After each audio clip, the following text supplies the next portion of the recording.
welcome back. I'm Holly from Holly Bell.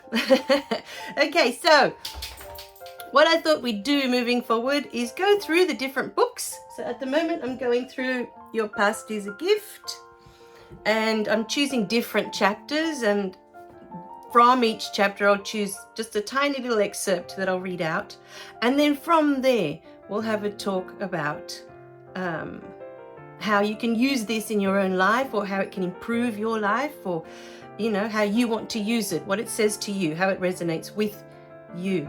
Okay, because that's what these books, or any books that you read, is all about. It's about whether it resonates with you, whether it touches you inside and there's a remembering of, yes, oh, I remember, this is what I'm here for, this is who I am, any of those sorts of things. So today I was going to start with Your Past is a Gift, and we're in the introduction section. I'm on the second page of the introduction, paragraph 2, and it says here, I believe with all my heart that until we can make peace with our past and understand the blessing in every moment, we cannot move forward.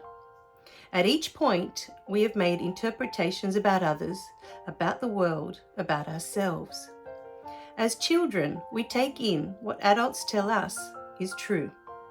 To be awake to who you truly are is to understand that it was always their truth, what they believed about themselves and the world around them. So I thought this was a really important section to get started with here today.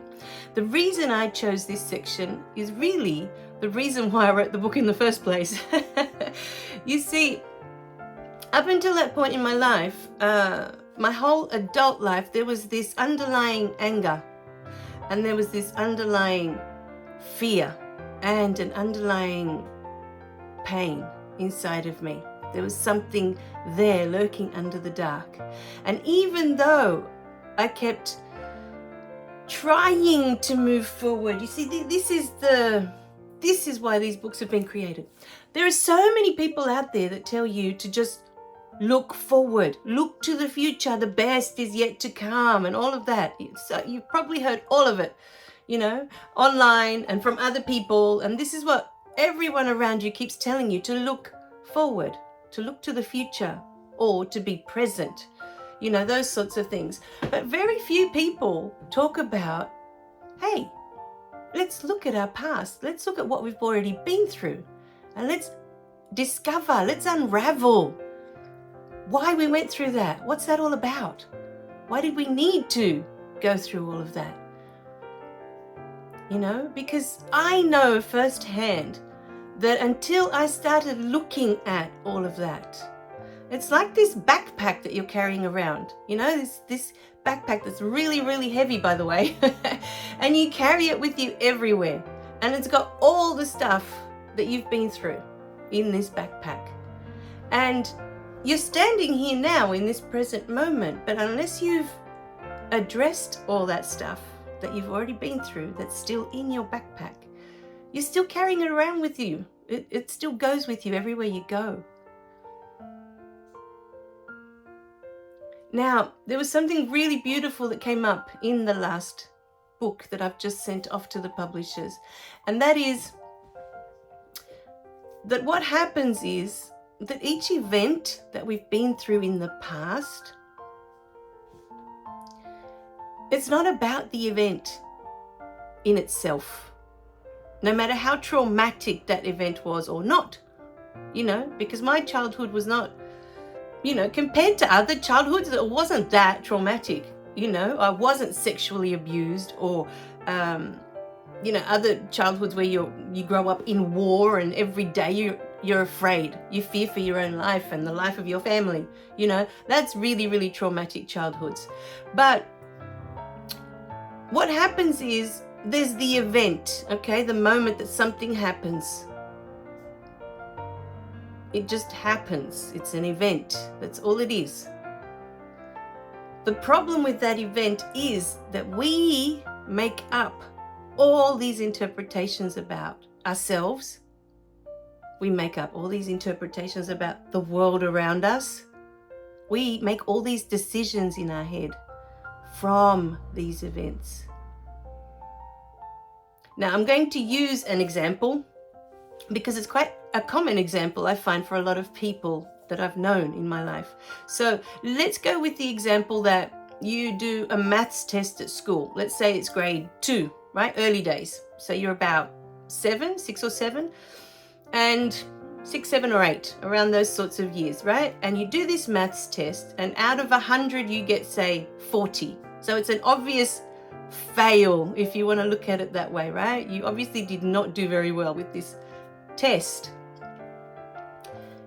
It's not the test that matters, because from there, you can decide, oh, I didn't prepare very well for that test. I should have practiced more.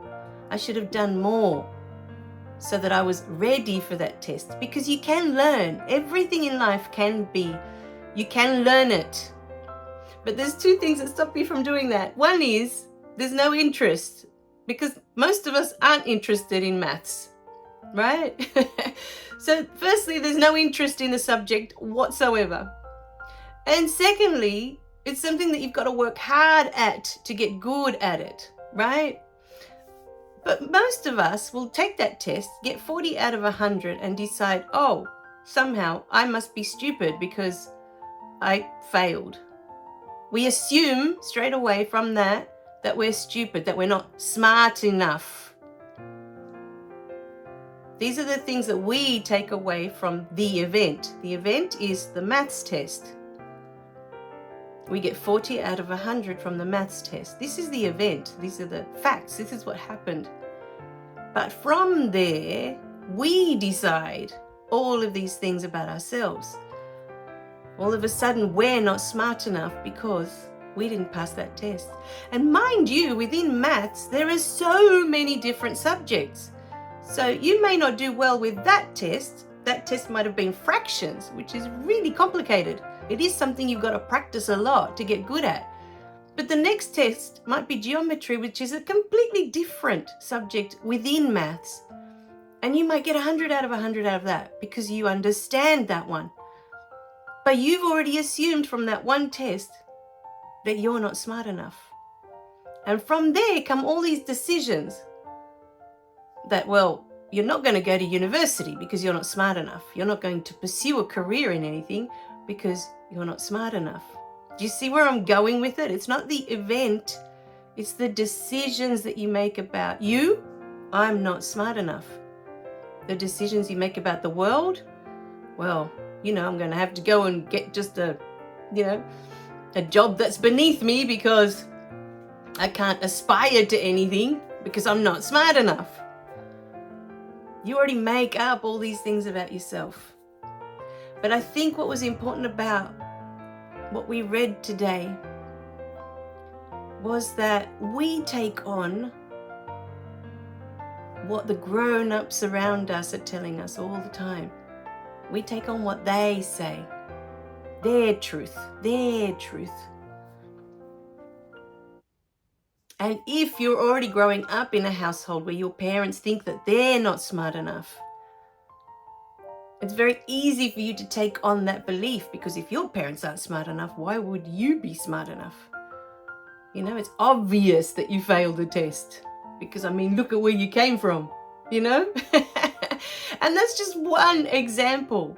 In the next few videos, we're going to go through more examples of things that we take on from our environment, from the people that are raising us.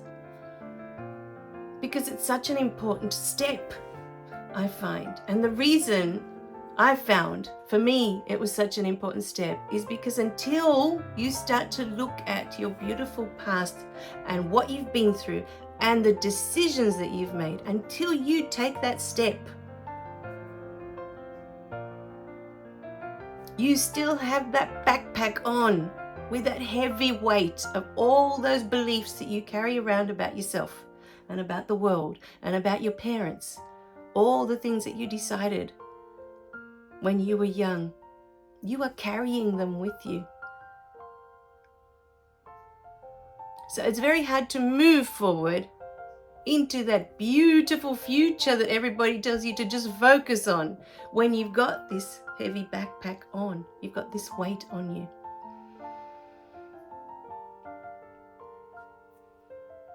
So these beautiful books have been created to help you. It helped me, and that's why I'm such an advocate for them, to help us move forward, to help us go through that backpack and one by one start to take out all of the things that are not true. Take them all out.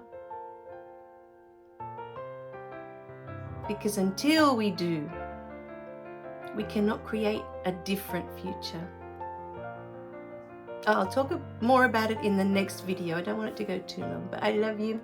I love you, my darlings, and I'll see you in the next video. Remember to click like and subscribe so you don't miss any of the messages. Because for me, I always feel each video is a message that will, you'll receive it at the right time when you need it. It'll plant that little seed and it will help you move into the direction that you need to move for you. All right? Bye for now.